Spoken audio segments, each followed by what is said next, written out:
The You don't great Jared Sandler you from don't have Texas your Rangers. you don't have your sleeve and your sunglasses on for us today.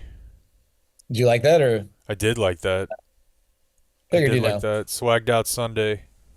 Swagged out Sunday, repping Adolis after his walk off. Dude. The muscles aren't the same, but and there's So there's an difference. But I know that you're I think you're very good at not being a homer during your broadcast, but I also know that you're a fired up sports guy like me who just wants to yell "Let's effing go" rather than actually call the game. Especially after the way that yesterday ended up, I feel like Saturday night had to be like as excited as you've been to get a win as possible in the regular season. Like they needed that so bad. yeah, that's a non for a non Astros win. Like Josh Smith's walk off last year against the Astros was about. I mean, that's for a non like September playoffs on the line or playoff positioning on the line type game. That's probably number one in recent years. And yeah, Saturday was really cool. Now, like, it's really weird because externally, I mean, I'm stoic because I'm trying to figure out, all right, hey, this game is now all of a sudden over. What are all the things we need to do to make sure we're having the best post game show and getting all the stuff ready to go? But like inside, I was so fired up. I actually think I don't know.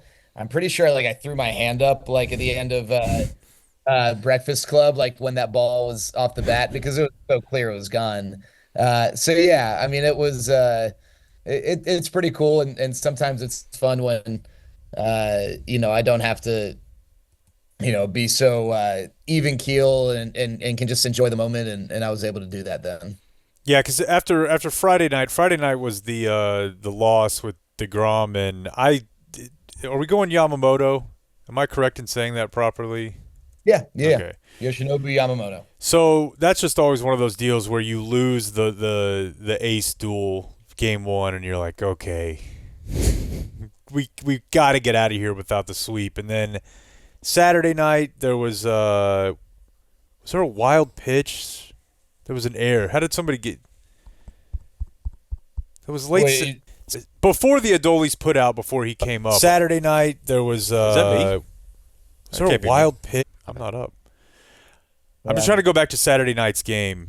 Oh, it was the pickoff, the pickoff the attempt. pickup. Yeah, yeah, yeah. Yeah, Okay, so yeah, and that was, I mean, Nathan Eovaldi got the error, but that was on him. Typically in that situation, the first baseman maybe isn't going to hold the runner on as closely or might start and then vacate. And obviously, Eovaldi, thought Smith was there. It would have been a balk either way. You can't throw over to first when first base is not occupied by a defensive player. But because the ball got away, the play was able to continue. And yeah, and then you get the automatic double, which would have would have scored had the that run. run. Yeah. Okay. Right, would have stopped at third, but because the extra base got into scoring position, was able to score. So, yeah, that would have been crummy. I mean, here's the deal too. Like the Rangers were awfully close to having three outstanding starting pitching performances and come away with no wins. Yeah. They have, and oddly, there are only three pitchers who have gone 7 innings against the Dodgers. Two of them are Rangers, DeGrom, and then yesterday Malley, and the Rangers didn't win either of those games. But starting pitching's looking great. Obviously, the bats need to get going, and hopefully, this week on the road they can because the waiting game is getting a little tougher. What about the controversy to end last night's game? So, what did you guys think? What did you think? Forget call on field. Did you think safe or out? Well, to me, it looked like he was safe. The tag had come off whenever his leg was off. I mean, I saw what you guys saw, and you guys did a good job of breaking it down. But I don't know. It's for some reason we default to what the call was on the field, and I don't like Yeah, that. that's my biggest issue with it. We had a good debate after the game about replay, and Dave came out hard charging, and he's always had this stance. So just to be clear and to be fair to Dave, it was not reactional to last night's call. he's never really been a big fan of replay. Dave Bassick and Matt Hicks were all anti-replay. Eric Nadell and I are pro replay. And I'm not going to let a call that doesn't go in my team's favor change my stance on that. But my biggest issue with replay, and not just in baseball, but in football as well, and any sport in which the call on the field basically takes priority, is that we give the priority to the call made by the individual who is working with fewer resources or with less of an advantage in making the right call. So the call, to me, call on the field should have no bearing. If you're going to replay the call, then you are now deferring the call to the replay command center. And with all of their angles and slow motion and technology, like, they're going to make the best call. And it might not be 110% conclusive. With the different angles yesterday, you could make an argument that one angle was like pretty clear he was safe, and one angle was, I don't know. And I'm not going to sit here and tell you that I know 110% chance he was safe. I'm pretty sure he was, but it doesn't matter because that umpire on the field doesn't know either. He's making the best call he can make in that moment. And so I'd rather, if we're just it's the best call you can make in that situation, let the person who's got all the resources make the best call. And if it's, if we know it's 100% right, great. If we don't, whatever, it's still the best call. It's no different than making the best call on the field. So that's my only issue, is that it shouldn't have to trump in certainty the call that was made on the field. I don't like how that impacts anything. And also, I was listening on the radio call at the time, and whenever it was sent to review, Hicks said, look, the crew chief is at second base. They're not going to overturn, especially his. And so that's two factors that lead into the replay that really shouldn't. Like, it should matter who made the call and what the call was on the field. But, I mean, yeah, you guys broke it down wonderfully in the postgame, I thought.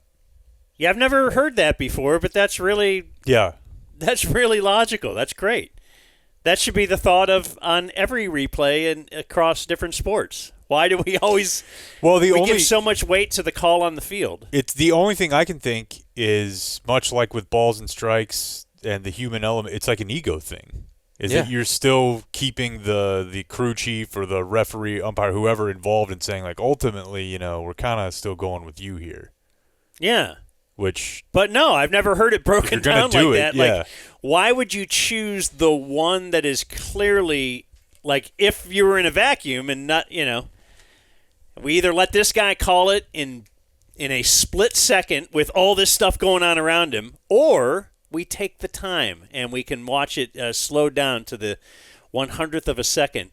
Okay, yeah, let's go with the guy that's got a bullet flying by his head, and then we'll let his call stand. That's really good. Yeah, that's really good. Sense. And I don't know, like, I just to be clear, I have zero idea how any of these umpires make some of these calls. Like, how could he make that call in that moment from a very specific angle? I mean, it's not easy, and so there shouldn't be any issue with them getting help from technology and making a call, especially in a critical moment that ended the game. Now, I thought Dave made a good point at the end of our discussion last night. It's not like the Rangers were guaranteed to come back and score if that call was overturned, but certainly would have liked to have seen it played out. The one thing I disagreed with on Dave, guys, and Dave's biggest issue is that this is entertainment and replays are not entertaining. And in basketball, I agree. I mean, the NCAA tournament was horrible to watch in the last 2 minutes of a close game because, every play is going to stop and you just hope that there's like no whistles, like, that it's just back and forth. Otherwise you're going to review this and did it go out of bounds on this, whatever. But I disagree with Dave in that yesterday. I mean, I'm standing there. I'm right next to the Dodgers dugout, getting ready to go on the field for post game, and there's like a palpable tension, in the ballpark of like, what's the call going to be? And we're talking about it. It's a conversation. The guys sitting at the game, what do you think? Safer out. And I don't look at like that specific moment as an energy suck. I think that they're in, like, if the call was overturned, that place would have erupted and that would have been really entertaining, right? And it would have. So like I disagree. I do think that sometimes replay kind of can bog things down, but like I don't think that yesterday's situation was an example of bogging down the entertainment. I actually thought that, if anything, it heightens the anticipation of a critical call that could either extend the game and give the Rangers a better opportunity, or end the game and give the Dodgers a win.